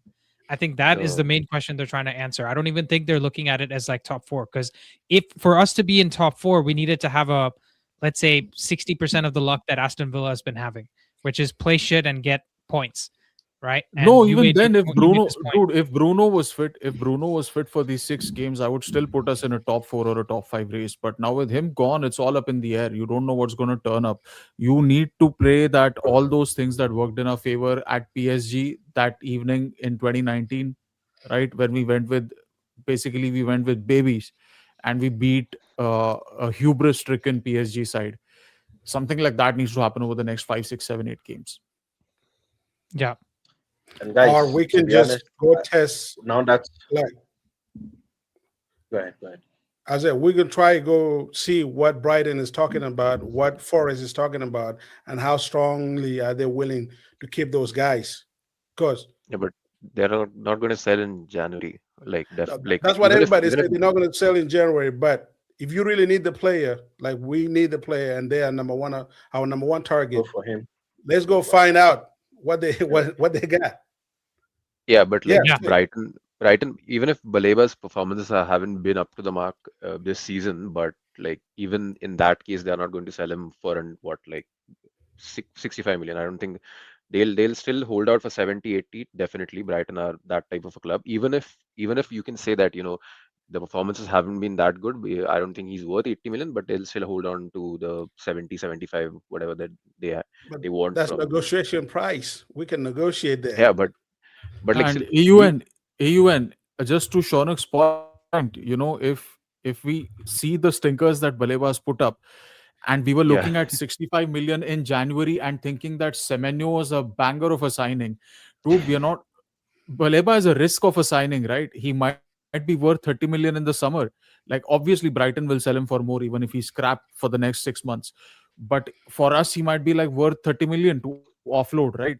So it's a loss thing. I think these people are not going to take that risk. Semenyo was a sure thing. That was the reason they were willing to pay 65. Even if we negotiate, like Shaunak said, even if they settle for 65, I don't think INEOS takes that risk. They are justified in taking the risk in the summer because they have a bigger bank to play with. When they know whether this manager has secured a spot, when they know whether they've secured European football. But to take that risk with Baleba, it's not how INEOS operates. And I think Shailen's going to come in here because he's a resident INEOS expert. We did a whole little podcast about it a while back. I just had a question. Is this squad cost ratio thing coming into effect this window or is it the following window? No, because that next even season. As soon as the season is done, basically. Okay. As soon as the season is done, so it impacts the summer window. Well, so then wouldn't the more prudent move to be what Andy said? Is to see if you can't get a player in for 10 million on a short-term deal, because then the amount of capital that you end up saving, you can then use and deploy in the summer to potentially get more than you might in January. I think. I also think but as a decision. Sorry, Rishi, one Yes. second. Also from a decision-making framework, right? I would hope that INEOS is smart enough and not emotional enough to say, realistically, there is a chance we get rid of Amram before the season ends, right? Like that is a non-zero possibility, right? That happens. So in that case too, wouldn't we rather purchase somebody that is, let's say, gives us a job by the end of the season while still giving Amram a chance to keep his job, and then let us assess in the summer where there's more opportunities. The other thing I want to say in terms of context, there's a World Cup this summer, which means there's less time to do business. Nobody's talking about that. So all this nonsense about no value in January, blah, blah, blah, you probably have more chances to get the right player now than you do in the summer. And that's what my point, trying to go get the number one target right now. Yeah. Hey, like do you want a position as head negotiator for Manchester United? Because I think you have the drive to go get the guy. So here's my point. Like in the summer, like nobody was thinking about Baleba. It was our scouting team that came and say that's the guy we want, because that's the guy that solved the problem that Amran have in his system in terms of the energy and the ability to cover ground. Basically, it's the N'Golo Kante of this generation, and they identify him as the guy. I'm like, go get him. Like, don't let 6 months of bad play of a guy whose head been turned diminish what you thought was the great value in terms of like your numbers and your squad. You have to be consistent, right? You have to be consistent. Yeah. So go get him. Yeah, but he hasn't been, right, in this case. So it's I know that every transfer is a risk, but AUN, the point is that just being linked to United, if he's getting this much pressure on him, then imagine if he plays wears the red shirt and wears the white shirt and the black shirt, and drops the stinkers, right? That's the concern. So I'm not saying you're wrong, because if they've scouted him, then they should still be right now, like they were 6 months ago, right? 6 months isn't enough to completely change your mind. But that being said, it changes the mind on the price. But I don't think Brighton's changing their mind on the price. That's the concern. So let's hear from the former Baleba agent who got fired because he didn't get the move in the summer. Who's now representing Menu. So not a great track record, but we'll talk to him anyway. Every single player I seem to represent has dropped form. So but I honestly believe, like, as good as Baleba is, and I think the way they saw him was how Baleba was implemented during De Zerbi's time, which is how we actually build right now. But dude, like, Iwan made the most valid point. If you have a World Cup here, the window you'll have for getting a new player is going to be like 1 month. So you literally have to get good players in now. That too split like 2 weeks before World Cup and 2 weeks after. Not even 1 month at a stretch. Exactly. It's all 1 month. It's literally... So you either agree terms the first 2 weeks and then do the medical in the last 2 weeks, and then you sign the player. So if you're looking to buy 2 central midfielders, or maybe 1 central midfielder, 1 winger, like, Semenyo, the only reason we're going for Semenyo is just because of that, the release clause. I think, Nelson, just to clarify, you can agree terms whenever. You probably can't sign them, and you have to do the medical afterwards. Like we saw that with Cunha, right? Like we decided very early on we're going for him. I think we agreed price with the club. We agreed terms with him. So I don't know. I feel like this World Cup thing is a bit of a red herring from like, oh, we have a little bit less time to do the deal. I think the real challenge with the World Cup is going to be, does now another player come up that we all of a sudden probably But B-Tech Rishi, the reason why I bring that up is because, like, a lot of players actually bank on having a good World Cup and having better terms. So players will say, yeah, I'm interested, but terms I'll only agree after the World Cup. Specifically, if you play for a good country. If you play for a terrible country, that's why I'm worried about Anderson, because Tuchel wants to play Anderson, and Anderson's price is going to go through the roof. You bet your bottom dollar that marinated guy at Forest, right? He's going to sit there and or Marinakis, whatever his name is, he's going to sit there and he's going to say, okay, the price just went up 50 million. All the mistakes we made from our transfer business and sacking Nuno, I'm going to get my money back on this deal. I think he's valued right now. But Andy, if that's your hypothesis, then it's good for us because England are going to stink up the World Cup. Absolutely. No. Look at all that. Listen, Absolutely. You don't understand the England Brexit are voters. Okay? Maybe absolutely Brian gonna can fill us stink up. in. Hold on. It doesn't matter. It doesn't matter if they stink it up. If they get a good quarterfinals performance, they're gonna be like, Anderson's our guy. Yeah. You know, No, but that's be my worse for point. us. No, Andy, that's my point. They're not even reached the quarterfinals. You forget No that way. they almost went out in the Euros in the second in the round of 16. Well, was I it made a against video Slovenia? about the England group being the toughest group, by the way. So if you haven't seen that video yet, I Senegal made a and detailed. Yeah. So they have a tough group. But Brian, go ahead. As the representative. Oh yeah. No, I'm just saying, as the English guy here, me and Rishi are going to fall out in a minute.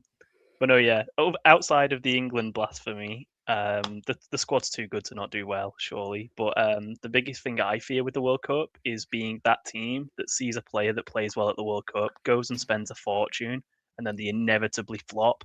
Like, I don't want to have the El Hadj Diouf or the James Rodriguez. Didn't we signed Rojo after the World Cup. We signed Rojo after the World Cup. We signed Cleverson as well, if you remember him. He was diabolically bad. We also, guys, we signed, you guys are forgetting probably, we signed Chicharito before the World Cup, and then he went and lit up the World Cup. He scored 3 goals in 2010 in South Africa. Yeah.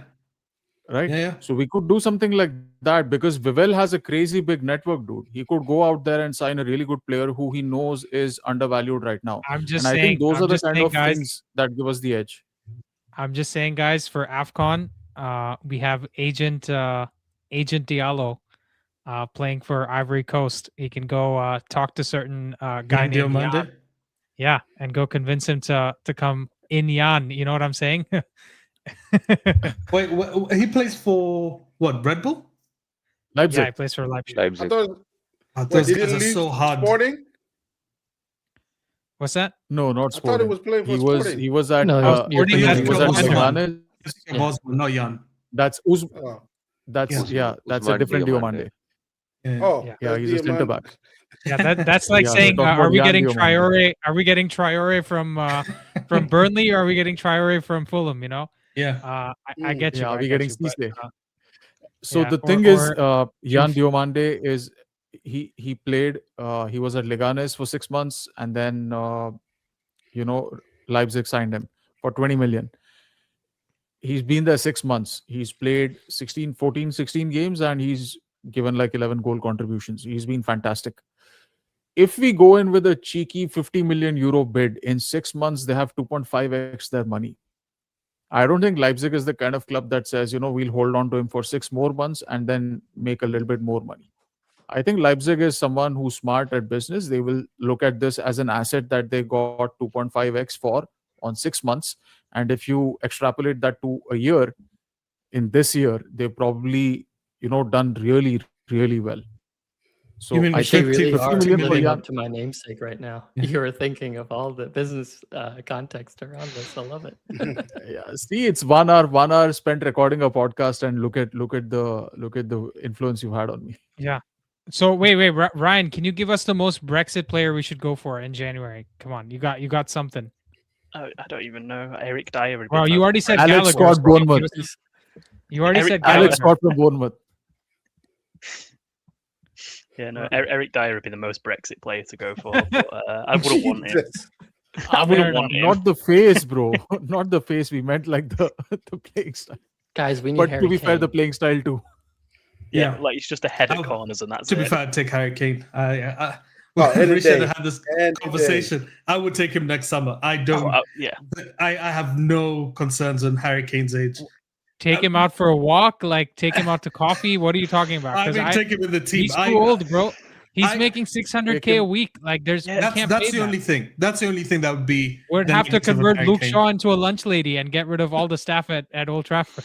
The thing is, he played like he was geriatric from the moment he came through at Spurs. Like he's never been quick. He's just that player that for some reason. Yeah, he was born bow-legged. Like he can run, but the ability it's the wages. The ability is there, 100%. I would have wanted him before he went to Bayern Munich because he would have been perfect with Rashford and Garnacho as the inside forwards who always shoot. because he's got such a good pass on him. He can drop into midfield. He scored that crazy goal for Bayern where he picked it up out in the edge of his own box, linked it in midfield, and then took the shot as well from outside the box. So, yeah, for sure. What like, a failure on Andy, our is it okay system. if I? Yeah, go for it. Sorry. Yeah. So I was saying there's some news that's been shared on our Discord. One of the members has shared a tweet by Sam C. Sam C, if you know, he did a lot of work for United Stand and he's quite good. Like he's a freelancer, not one of the tier ones, but Sam C is quite good. So he says that United did not want to break their wage structure for Semenyo. There you go. That's what I said earlier. Yeah. If that was the choice, then I'm glad we didn't do it. So am I. So am I. If it's a question of because. So I've got a question for you. I've got a question. Go for it. Like, so if we're not getting Semenyo, are we getting anyone this January? Do we have a belief that we will get anyone? Because I feel like Semenyo was the only person that we really thought we're gonna get this guy. He fits our price range. We liked him in the summer. We should still get him. But I don't think we're gonna get anyone else now. I don't see any links. I think the club will try to make deals though, or will try to pursue a deal, Nelson. But whether that's a long-term deal or whether that's a short-term deal is probably still something to be remained. But I'm sure they had maybe another transfer target below Semenyo that if they weren't able to get him, that they could move on to, that we might end up getting linked to now. Also, guys, there's somebody just said in the chat, PR spin. I think it's very possible United are just doing some copium with the fans to say that actually it's because of the wages that we're not getting him. Because that would be that, like, as soon as somebody said that in the panel here, we all agreed like, oh yeah, we don't want to break the wage structure, and that's a good point. But it's also possible that this is just spin from no, but Andy, you just gotta wait a couple of months. Or whenever the deal is released and Fabrizio or Ornstein come up with the real numbers, and you will see that if he's going to City, he's gonna they never put it out for you for City players. They do not put out the wage and how much they're making for City players. It seemed that only when we sign players that exactly how much we pay for it, how much are we paying them, in fact, how much we're paying his agent. But they never show up for any other team. We're required to disclose that publicly. Yeah, we're public. We're a publicly listed company. Yeah. But like you can still find those out for cities and for all of that, but they never do that. Well, also, I think AUN's point is not that we're publishing those things, but the point that Fabrizio like advertises it openly, right? Because even if it's out in the freaking whatever financial statements, it's not like me or you are gonna go read it.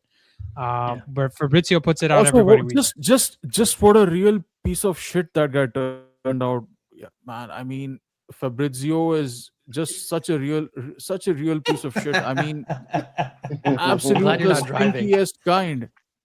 The stinkiest kind, dude. I mean, he sold his soul, dude, and not just sold his soul. He sold out football. Like he's just become a mouthpiece for agents, and I'm pretty sure like whatever 24-25 million he's carrying around in his pocket in terms of followers, pretty sure most of it is like bots and shit, bro.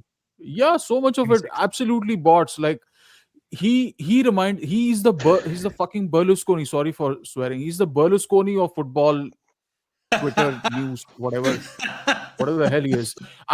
Dude, he's got like a couple of scandals that's about to pop. I'm not kidding you. There's someone who works for him will come out and he'll be like giving out shit. And like he's just ruined the football landscape, dude. Like he's just made the thing so toxic, right? By compulsively needing to put things out there. Like, and of course we are all gluttons for punishment, right?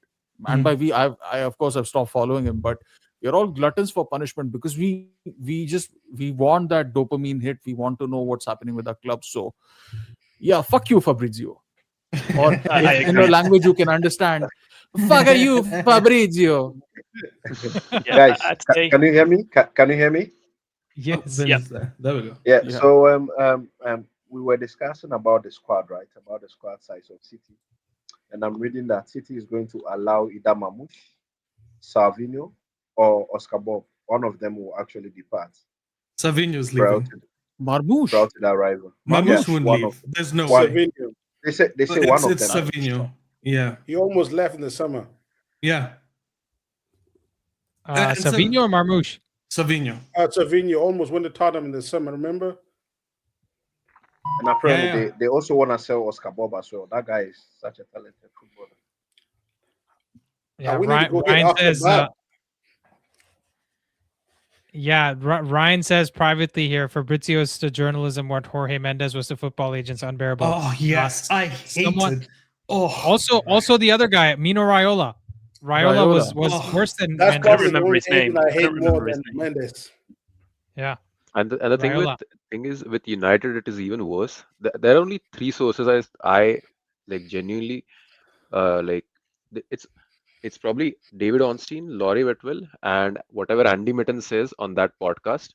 That's all. Those are the only 3 sources that I listen to at all. Anything else, it is just noise to me. I don't listen to it at all.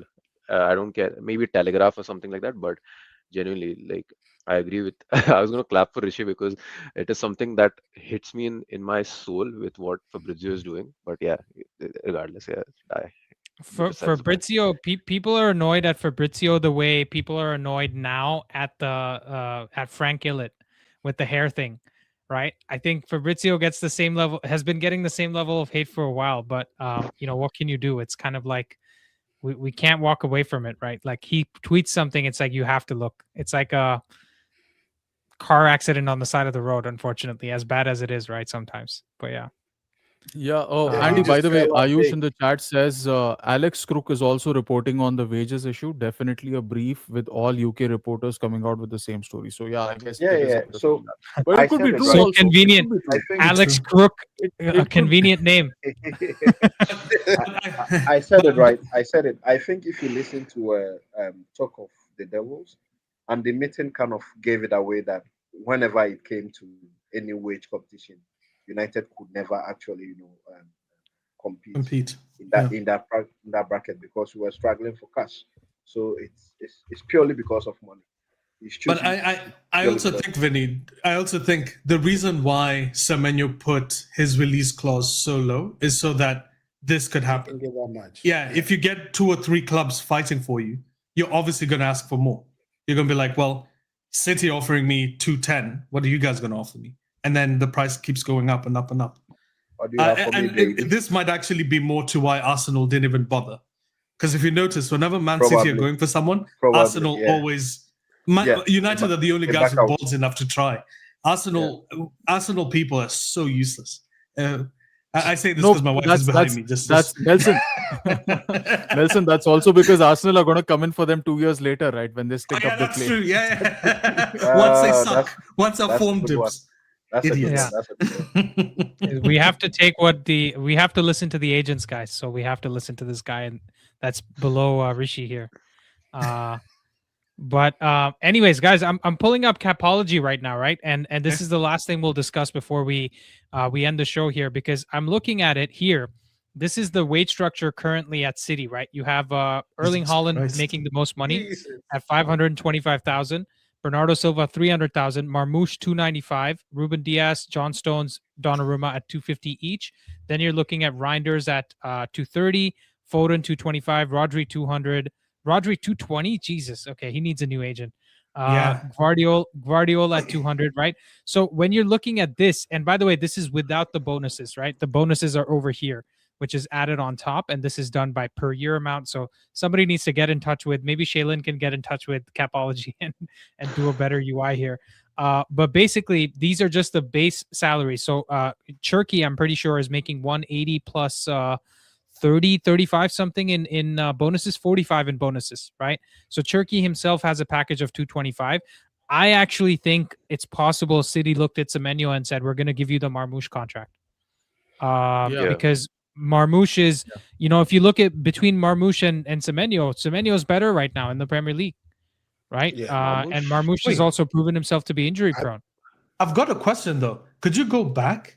I thought Donnarumma had requested for 12 million when Paris Saint-Germain wanted to renew his contract net, and he said no. And they said, PSG said no.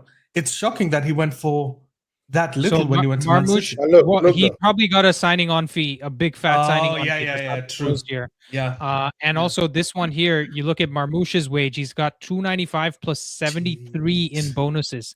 Jeez. This is disgusting. What has he proven in his career to get this kind of money? Like Salah didn't make this money after winning the Premier League. Yeah, crazy. Also, Crazy. guys, there's something that Swedish Rumble has always maintained. By the way, great account on Twitter. Everyone, if you're on Twitter, you should absolutely follow Swedish Rumble. United fan and a business lawyer, and gets probably most of the things he says are absolutely bang on.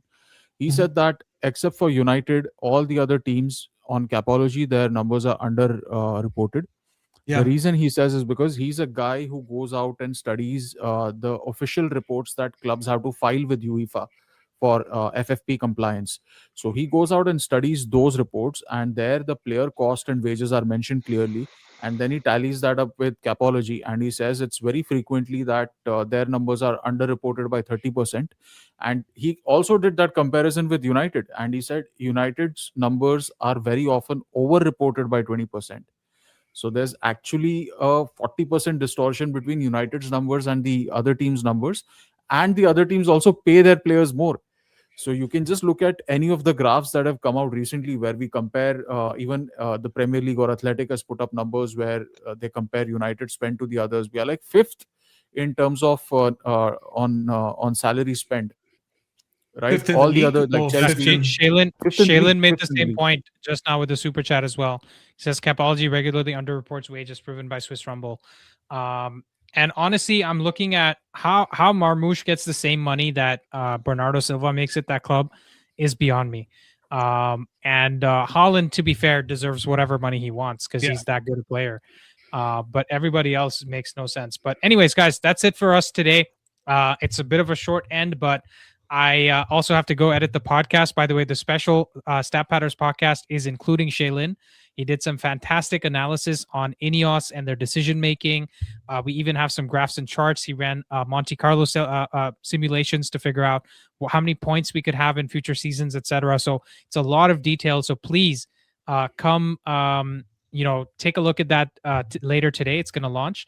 I have to go edit that as well, and obviously go touch grass or whatever is left of the grass right now.